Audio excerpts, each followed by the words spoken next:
Welcome to the May edition of North St. Paul Notes. I'm your host, Paul Anderson. Coming up in the next half hour, we're going to learn about the North High Relay for Life team. We'll also get a preview of the History Cruisers car show. Stay tuned, North St. Paul Notes is straight ahead.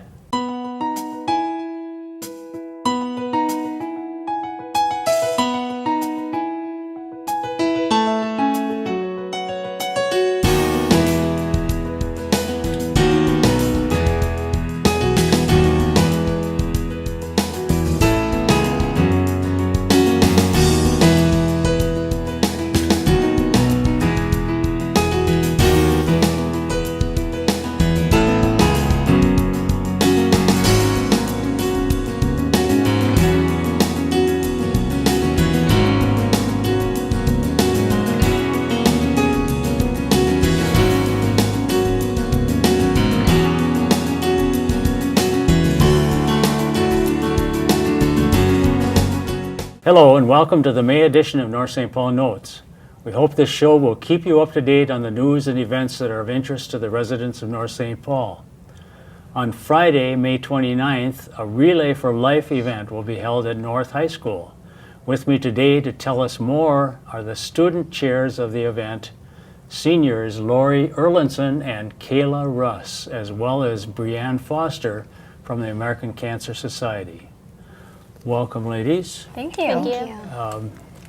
I know that two of you don't mind being out of school for a little break, but the program, the Relay for Life, is that the correct title? Relay Yes, for Life? absolutely. Okay. We have Relay for Life events through the American Cancer Society. It's our largest fundraiser, and we actually have events worldwide. It is a fundraiser with the American Cancer Society, as I mentioned, where teams form, and we have a bunch of activities throughout the night, but they do a lot of fundraising to reach their fundraising goals.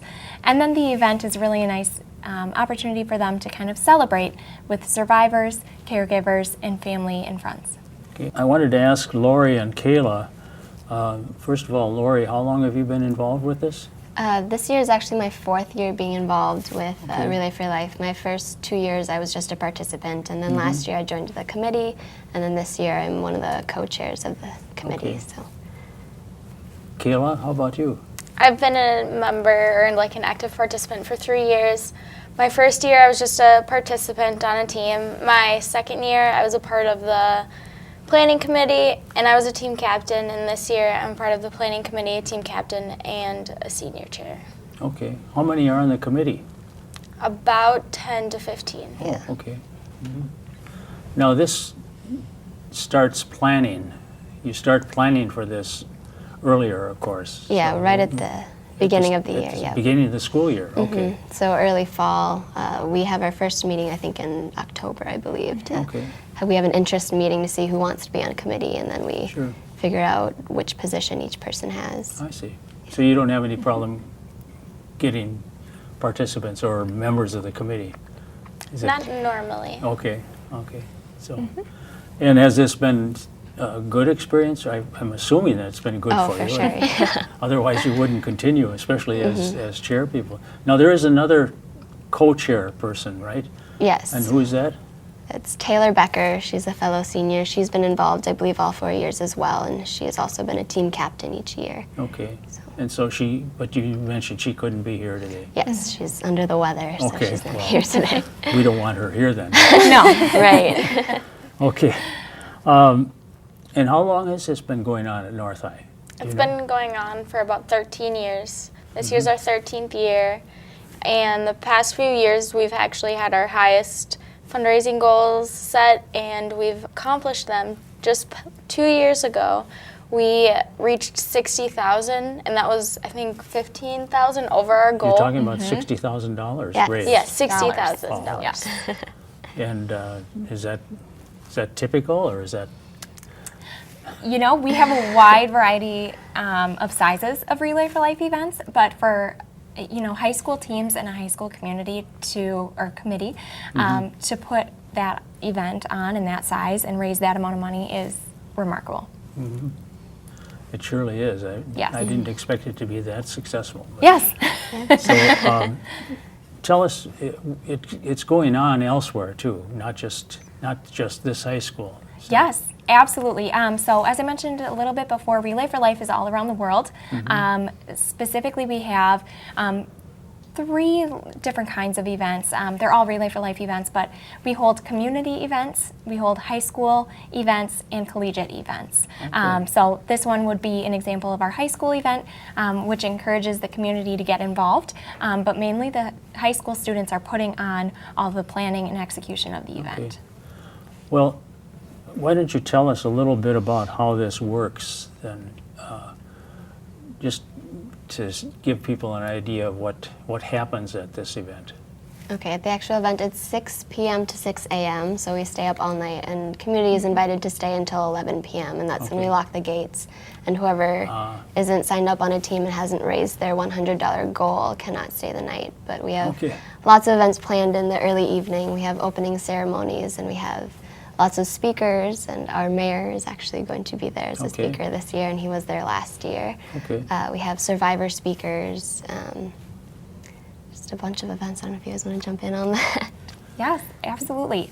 We have our opening ceremony kind of kicks off our evening at 6 o'clock, and then we have a survivor lap, and then we have some activities and excitement, and then when the sun goes down, we have a luminaria ceremony, and that's where we remember those that we've lost to cancer, and then after that, that signifies the end of community time, and then we lock it down for the safety of our high school students, just to teams, and then they stay up all night long and do events and excitement, and they just have a lot of activities and fun with it, and kind of in celebration of all the hard work that they had Sure. for the whole year. So, as participants, you don't have any trouble staying awake during the night? Oh boy. It depends on the team because for me, it hasn't been an issue 'cause our team was super rambunctious and energetic and I ready see. to go, and Yeah. we're going to Okay. do this, we're going to run this many laps. And so it just depends on the team and your friends you are with. Sure. Because I know there's been some times where some of the teams actually fall asleep, but mostly we stay awake, and we have events we have different types of activities throughout the Sure. night. Okay, so that depends on the enthusiasm of the Right. participants. Yeah. We actually have the Midnight Mile every year, and so at midnight we try and gather as many people as we can to just start and run a mile. Oh, okay. Those Keep them who- active. Yeah. Those who feel they can handle it. Yeah, Yes. we have the energy to do that. Yes. And other things, like we have a volleyball tournament that goes on throughout the night, and we have Zumba, I believe, at 11. 11 at night. So lots of, High energy Yeah. activities. Sure. Yeah. Do you mention that you do have some people who are cancer survivors who show up to participate too? yes. Yes. That must be rewarding to see when they come. Yeah, And and you said that they do a lap too? Yes. Survivor Lab. Yep. Walking, maybe. Absolutely. Yes. Walking. I would expect that. What about the fundraising now? It's not just the relay where the fundraising takes place. What happens besides that? Yeah, well, throughout the year, individual teams do their own fundraisers. Some do like a bake sale or spaghetti dinner or movie night, and some people sell candy bars. So we try and help out with giving them ideas on what of their own little mini events to do to raise money. And actually, in a few weeks, actually, it's next week, we have a Minnesota Challenge, which North St. Paul is involved in, and a few other schools in the state of Minnesota, where it's just 72 hours of online fundraising.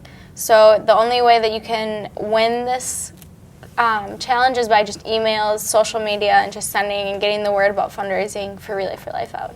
Okay. So, well, it sounds like a busy year too, besides just the relay. But the relay, I suppose, is what takes the most planning and Right. preparation. Yes. Do you find that a lot of students, or do you have any idea how many students from the school take part in this? Our goal this year is to have about 550 students, I believe we're Oh, that hoping much. for. Yeah. I would say we are about 350 right now registered. Okay. Yes. So you have to go out and do some Recruit, yeah. persuasion. Yes. Okay. Yes.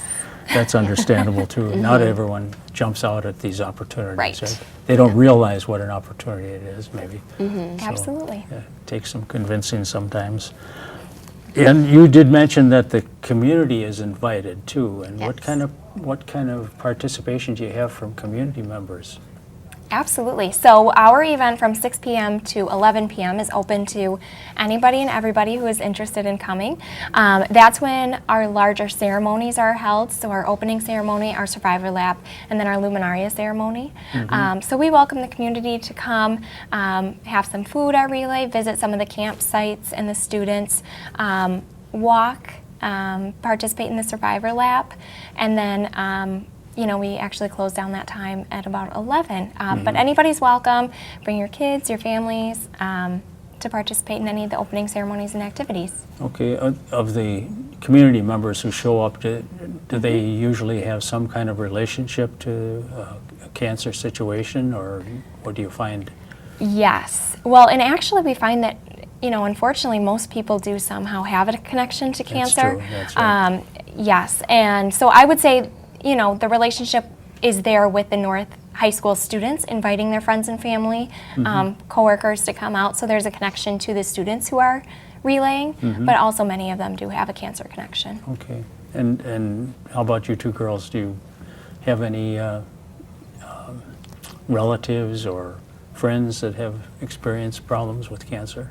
Yeah, it's a close thing in my family. There's is. been many. Okay. Yeah, for me, this was about 5 or 6 years ago, but my cousin Sarah passed away from leukemia at age 11. So that really That affected me, tends and to so it get you involved. encourages me to be involved, yes, Oh, sure. for sure. Any other people that have, do they get a chance to talk about their experiences at all, or as survivors, or do they talk to people about it? Or what do you? During our event, we do have a cancer survivor speak during opening ceremony and share their story. And we also do have a survivor tent set up at Relay where they can come and get refreshments and snacks, but then they can also kind of mix and mingle with other survivors. And that's really kind of a little community that they create to have some interaction with people who may have gone through something similar to what they are. Okay. And you had mentioned, Brianne, that you had taken part in this program when you were Yes. quite a bit younger. Yes, I actually Maybe not so started- much younger. Well, You don't look that old now. So. I know, thank you. No. I actually began relaying as a participant when I was a freshman in high school, locally here in Relay for Life. Sure. And then I went on to go to college, and they had a Relay for Life there as well. As I had mentioned, we have some collegiate relays. And then my freshman year of college, my dad was diagnosed with brain cancer. And so I had always been a participant, and so then through college I became a team captain, and then on committee, much like these girls. And then once I graduated, I've become staff. Okay. Yes. And I hate to mention the word, but you went to Tartan. Right? I did. I did. I am a Tartan alum. Yeah, we Yes. don't usually mention that on this program. But I understand. You That's why I understand. was trying to be careful. yeah, right. You're very diplomatic. Yes. Well, viewers can get more information. Yes. How can they go about doing that? Absolutely. So we actually have our own website.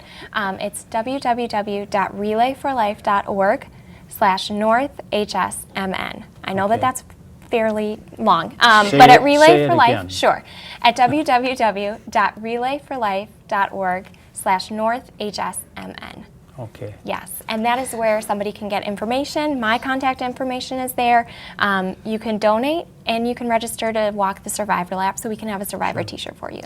I do appreciate your coming in, and I think that it's something that I think I might try and visit this We year. would love So that. Are you going to have Yes. notices in the newspapers and other sources of publicity? That's a great idea. We will have some publicity throughout the community, but the newspaper is a good way to Okay. go. We should, yes, we'll get started. I have to admit, I have never really paid any attention to this before. I'm sure it's Okay.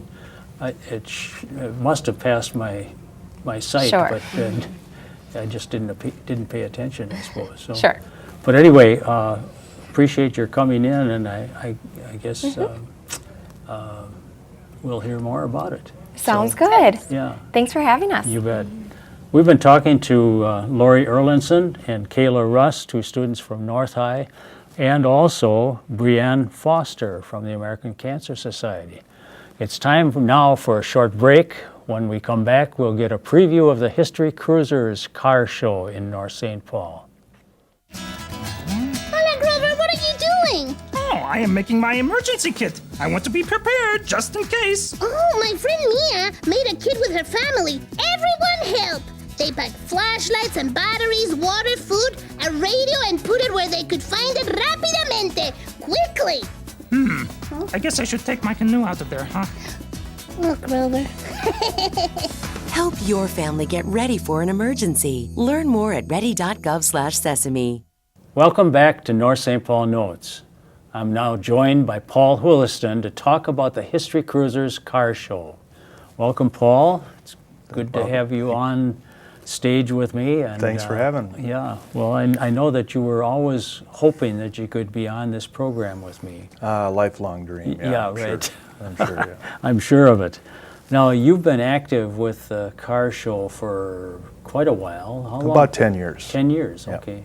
How did that happen, or how did you happen to get into it? I raised my hand, I guess, more Oh, than I anything. see. I contacted John Pontrelli, who started the car show, Okay. when he owned Max Dinette, Right.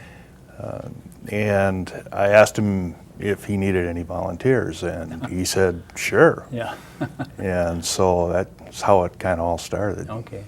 I always remember John during the car show being in the summertime in that hot restaurant, Oh, yeah. cooking behind the grill, and I kept thinking, well, he would much rather be out on the street, I would think.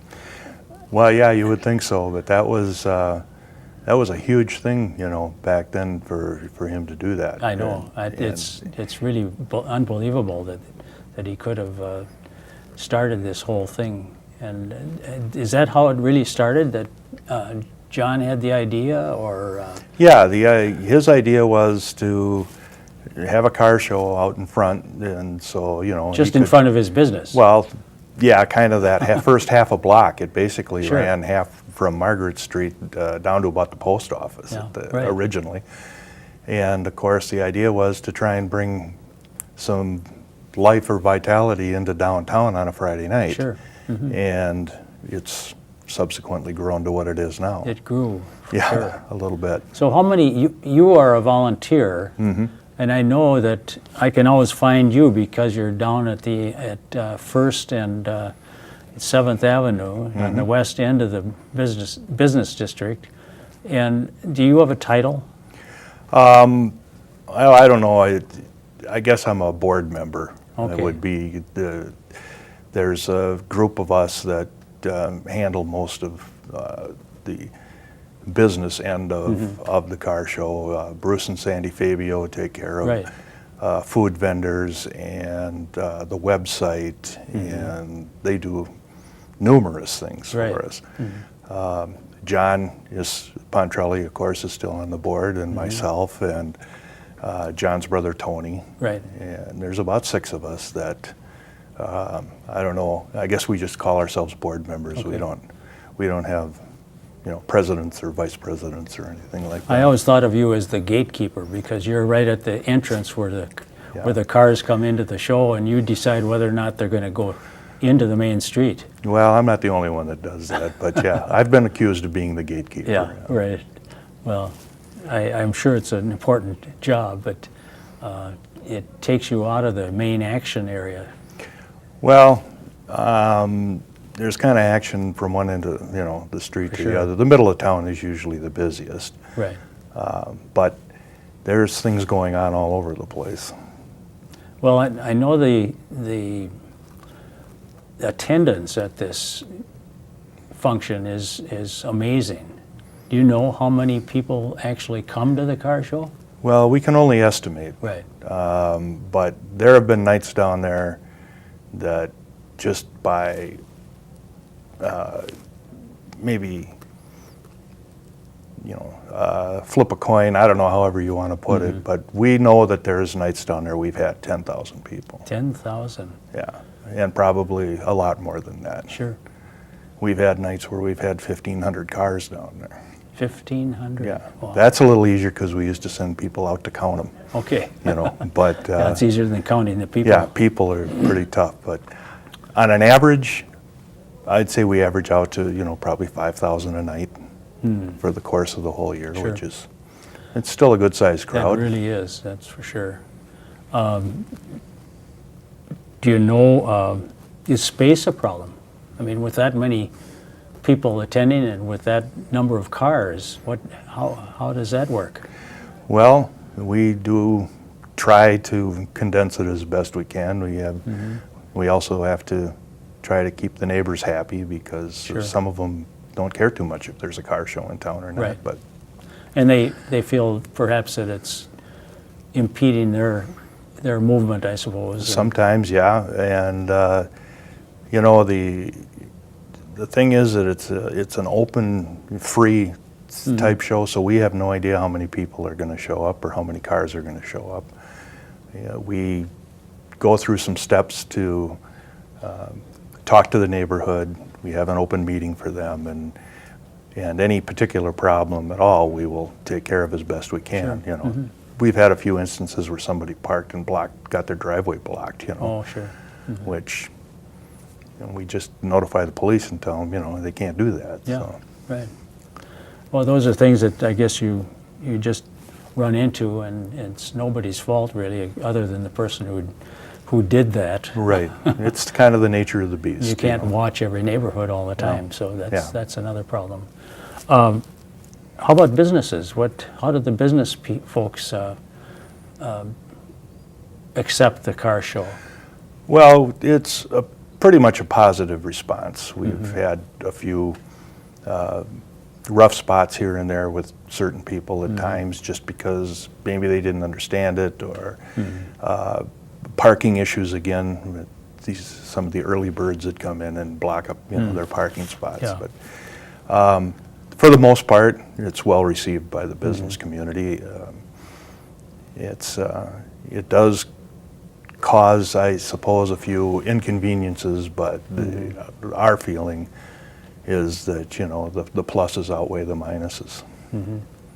Well, I know originally when you first started, maybe the first 10 years, I used to hear comments from some people saying that they didn't like all that commotion going on, but after that, after they saw what could be done with it and how much of a benefit it is to the city and to the downtown area, they've kind of jumped on board.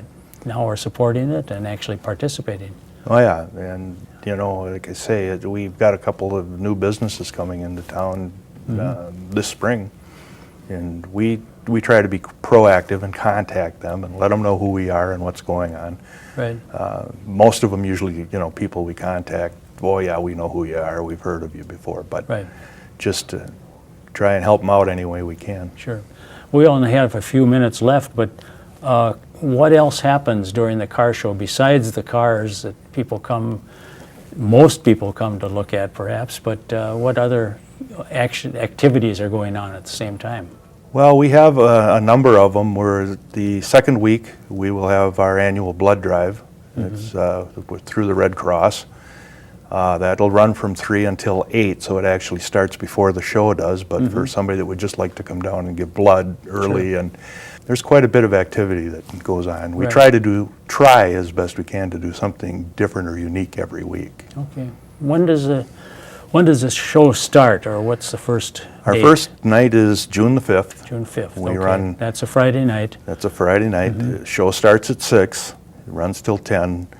Then we run 16 consecutive Fridays. Okay. After that, it ends on the 18th of September. Okay. The Fall Roundup Parade is the night before, on the Right. 17th, which is Thursday night, that we sponsor, the History Cruisers. Now there is a website. There is a website. It's www.historycruisers.com. Cruisers is spelled with a Z. Z. Right. Yeah, that throws some people off Right. sometimes. I'm sure. Well, so the date or the last date again, it was July, or I mean September. September 18th 18th. is our last show. And so for the- after that time, you rest through the winter. Well, you know, it's kind of funny. The first couple, 3 weeks after it's over with, you're kind of like, yeah, kind of decompressing maybe. Sure. Pretty soon you start to miss it already, suppose, you know. yeah. But for a lot of us, we work on the show year-round in some form or another. Maybe it's only an hour a week here or there, Sure. but between the meetings and just getting everything organized. Right. Yeah, I understand. Well, we look forward to the first day. That first day again is June the 5th. 5th. Yep. Okay. Well, thanks, Paul. You're welcome. I've been talking to Paul Huliston, who is a board member of the History Cruisers, and we were talking about this year's car show, and a lot of people are looking forward to that. So we are out of time on this month's show. Join us again next month when we'll bring you more news about North St. Paul. I'm Paul Anderson, speaking for everyone at the City of North St. Paul. Thank you for watching.